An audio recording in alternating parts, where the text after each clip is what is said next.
jaminan Allah SWT.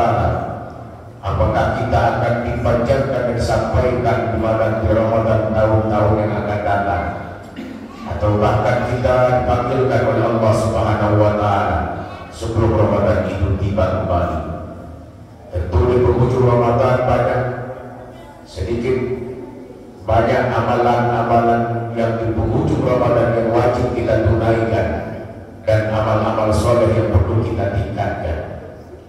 Kewajiban yang pertama yang masih harus kita kerjakan yaitu adalah menunaikan zakat fitrah. Hadis Rasulullah SAW katakan, syahrul Ramadan mu'allaqun bainas samaa'i wal ardh la yarfa'u illa bi zakatil fitri.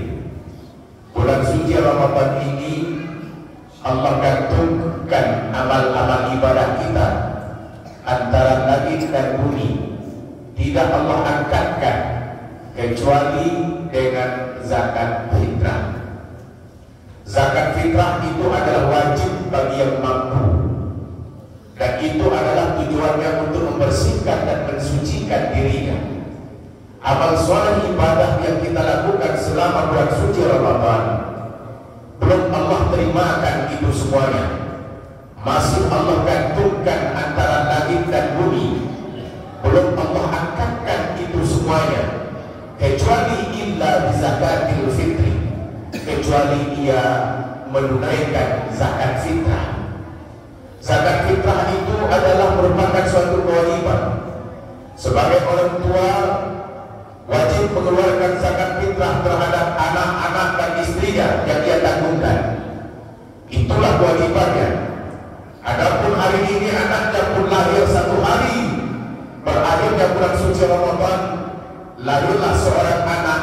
Anak tersebut itu pun wajib dibayarkan zakat fitrah oleh orang tuanya.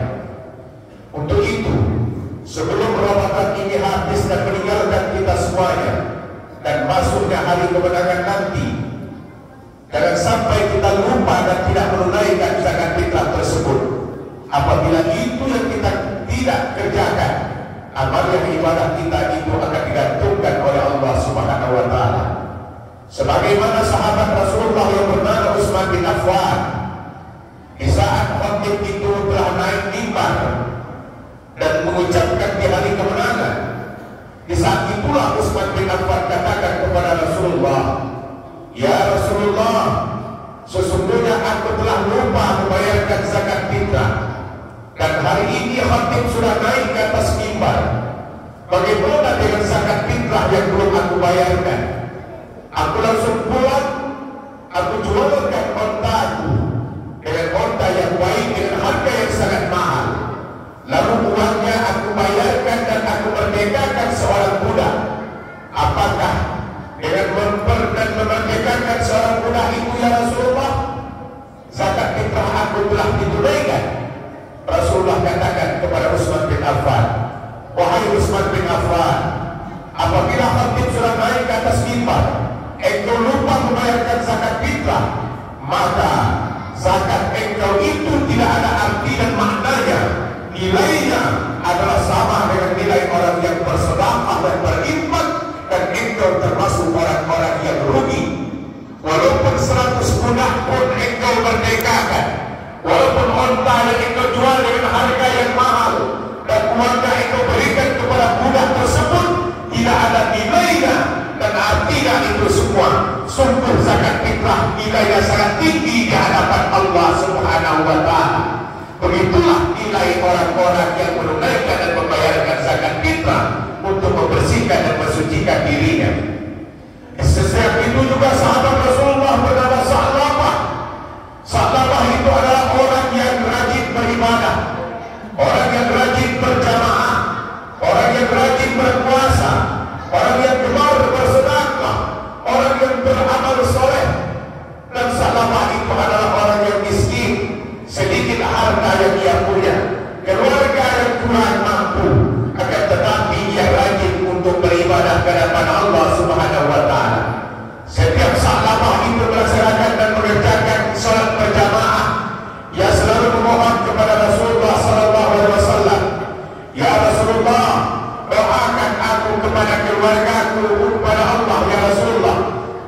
keluarga aku ini diberikan nikmat rezeki yang banyak dan kami menjadi orang yang kaya.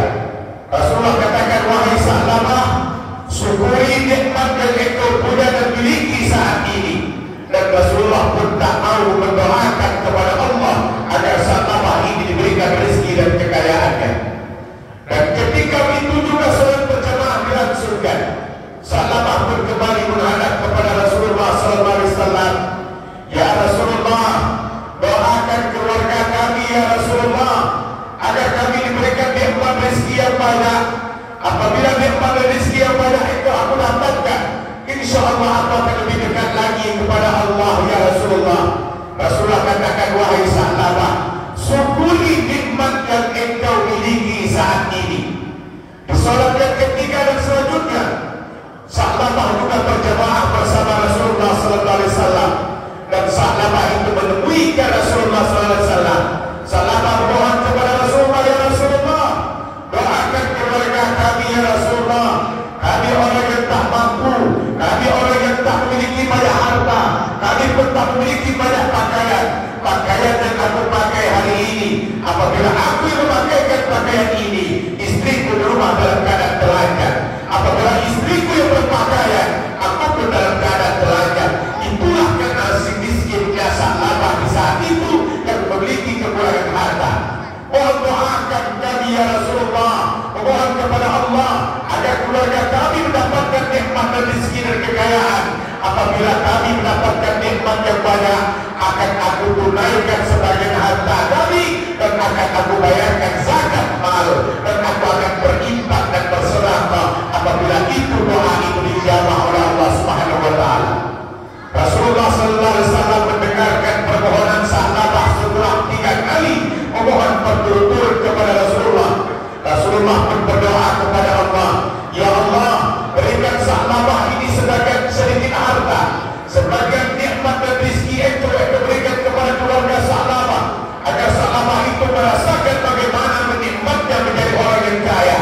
Tak lama Rasulullah itu berdoa, Allah mengijabahkan doanya, dan Sa'labah mendapatkan nikmat dan rezeki dari Allah Subhanahu wa taala, yaitu sepasang kambing. Sepasang kambing itulah Sa'labah yang meliharakan kambing tersebut. Begitu kuat dan sangat cepat sekali perkembangan daripada kambingnya Sa'labah. Sebentar kambingnya Sa'labah beranak, sebentar memperbanyakkan, sehingga satu kampung itu penuh dengan kambingnya Sa'labah. Begitulah nikmat rezeki yang Allah berikan melalui sepasang kambing ini diberikan kepada Sa'labah. Setelah kambingnya yang begitu banyak dan tempat tinggalnya penuh dengan kambingnya Sa'labah, akhirnya Sa'labah memindahkan tempatnya itu ke lapangan yang sangat luas dan besar. Disitulah nikmat Allah berikan kepada Sa'labah dengan harta yang begitu banyak. Lapangan yang luas dan besar itu pun penuh dengan kambingnya Sa'labah. Akan suatu ketika dan suatu hari, Rasulullah SAW mengimami sholat berjamaah. Dia tidak melihat lagi, dia tidak melihatkan kembali Sa'labah itu selama berjamaah. Rasulullah katakan kepada para sahabat, wahai sahabat, kemanakah Sa'labah saat ini? Saya tidak pernah melihat Sa'labah itu berjamaah selama 5 waktu. Apa kata sahabat, wahai Rasulullah sallallahu alaihi wasallam, Sa'labah selama dia memiliki nikmat dan rezeki yang Allah berikan, dia memiliki kambing yang banyak, dia tinggal salat berjamaah, dia lupa salat 5 waktu, dia tak pernah datang kembali ke masjid untuk berjamaah karena dia asik untuk menguruskan kambing-kambingnya atas nikmat dan rezeki yang Allah berikan. Begitulah kumpulnya nikmat yang Allah berikan kepada Sa'labah. Sa'labah kumpul terhadap nikmat Allah tersebut. Dan suatu ketika juga Rasulullah SAW mengimami sholat berjamaah, yaitu sholat Jumat. Sa'labah pun tak pernah datang lagi untuk menunaikan sholat Jumat. Ditanyakan lagi, wahai sahabat, Rasulullah SAW tanyakan kepada para sahabat, wahai sahabat, kemana Sa'labah? Kenapa dia tak pernah hadir untuk berjumat di saat ini? Kata sahabat, ya Rasulullah, Sa'labah tak pernah hadir lagi untuk melaksanakan sholat Jumat karena dia sibuk menguruskan kambing-kambing dan harta-hartanya. Begitulah kumpulnya nikmat Sa'labah di saat dia diberikan nikmat yang banyak tersebut. Rasulullah katakan, wahai para sahabat,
bin Khattab katakan, Rasulullah pun tak mau menerima zakat engkau wahai Sa'labah.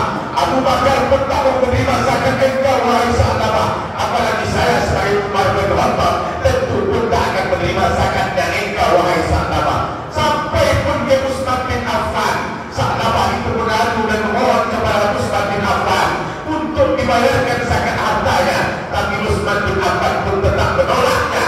Rasulullah menolaknya, Abu Bakar menolaknya, Umar bin Khattab menolaknya, Utsman bin Affan pun tetap menolaknya. Sampai Utsman bin Affan meninggal dunia, zakatnya Sa'labah pun itu tetap ditolak oleh semua sahabat dan Rasulullah sallallahu alaihi wasallam. Itulah nikmat Allah yang berikan kepada seseorang yang bernama Sa'labah. Di saat dia jatuh miskin, dia memohon kepada Allah melalui Rasulullah dan memintakan untuk mendekatkan dirinya kepada Allah, dan dia juga ingin membayarkan sebagian hartanya apabila Allah memberikan satu nikmat rezeki kepadanya. Setelah nikmat yang Allah berikan kepada Sa'labah, dia kumpul nikmat, dia jauh kepada Allah, dia tak pernah lagi berjamaah. Maka bentuk kumpulnya nikmat yang Allah berikan kepada Sa'labah tersebut. Bagi kita yang memiliki harta yang banyak, memiliki sebagian harta yang diwajibkan kepada kita untuk menunaikan zakat fitrah sebelum khatib itu naik ke atas mimbar, maka kewajiban kita itu untuk menunaikan zakat fitrah itu dengan tujuan adalah untuk membersihkan dan mensucikan diri kita masing-masing. Itulah amalan ibadah yang di penghujung Ramadan yang harus kita tunaikan, yang merupakan suatu kewajiban. Yang kedua, amal soleh yang kita lakukan di penghujung Ramadan ini masih ada, yaitu malam kemuliaan yang dikatakan inna anzalnahu fi lailatul qadar wa ma adraka ma lailatul qadar lailatul qadri khairun min alfi syahr tanazzalul malaikatu war ruhu fiha bi'izni rabbihim min kulli amr salamun hiya hatta matla'il fajar. Masih di penghujung nanti, di malam yang ke-29, kita di malam-malam ganjil, kita memanfaatkan malam kemuliaan, sehingga malam kemuliaan itu kita dapatkan khairun min alfi syahr. Malam kemuliaan itu lebih baik daripada 1000 bulan. 1000 bulan itu sama dengan kita beribadah 84 tahun 4 bulan, kalaupun itu usia dan umur kita sampai usia 84 tahun.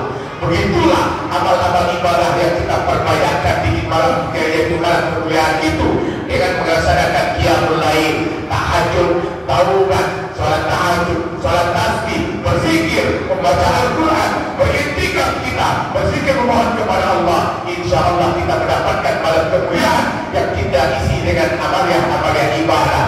Semoga yang kita Allah berikan satu rahmat, semua Allah turunkan, semua malaikat Allah turunkan di malam kemuliaan itu yang sesuai dengan Al-Quran. Tanazzalul malaikatu wa ruhu fiha bi'izni rabbihim min kulli amr. Semua malaikat itu Allah turunkan untuk menjalankan perintah-perintahnya sesuai dengan urusan-urusannya. Malaikat Jibril turun, malaikat Israfil turun, malaikat Israfil turun, malaikat Mikail turun. Semuanya diturunkan oleh Allah untuk menjalankan semua perintah sesuai dengan ruhnya, urusan-urusannya masing-masing.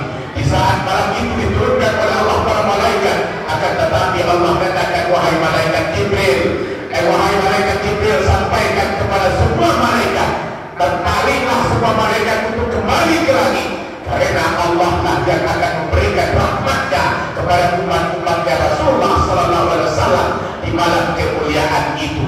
Rupanya di malam kemuliaan itu adalah Allah akan langsung memberikan rahmatnya kepada umatnya Nabi Muhammad sallallahu alaihi wasallam yang berjamaah bangun di tengah malam beriktikaf untuk melaksanakan qiyamul lail.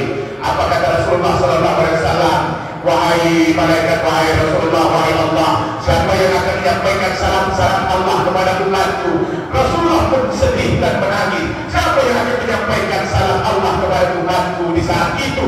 Karena itu umur dan usia Rasulullah 63 tahun, tak sempat banyak menyampaikan salam-salam Allah kepada umatnya. Malaikat Jibril katakan, wahai Rasulullah, kamilah yang akan